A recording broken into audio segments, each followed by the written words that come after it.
大家好，我是小鹅。冬天呢，多吃南瓜好处多。今天呢，我们用南瓜来分享好吃的。首先准备一块老南瓜，去皮之后呢，再把它给切成小块。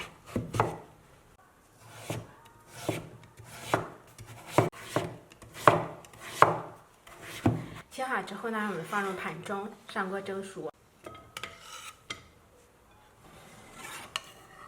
南瓜蒸熟之后呢，把它给倒入小盆中。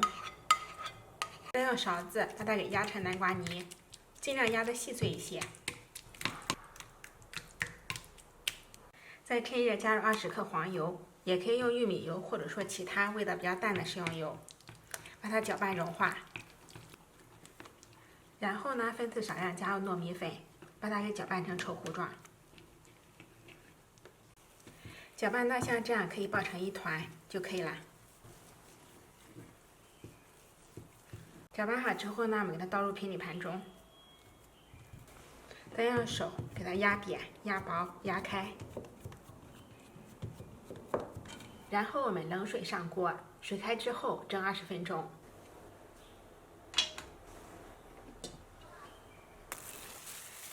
蒸好放凉之后呢，我们用手给它揉一下，现在这个粘度是正好的。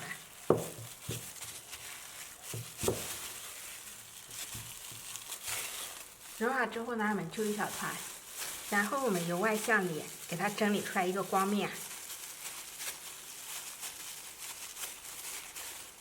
像这个样子就可以了。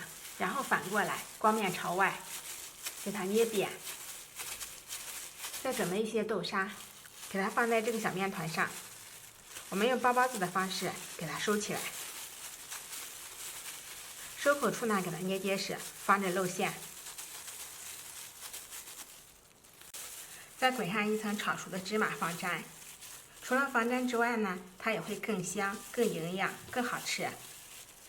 如果不喜欢吃芝麻的话，我们可以滚上一层熟黄豆粉或者说熟糯米粉。做好之后呢，我们再整理成自己喜欢的形状。非常简单又好吃的南瓜糯米条就做好了。这种做法不煎不油炸，简单好吃不上火，口感软糯香甜，非常的好吃。喜欢的话就收藏起来试一下吧。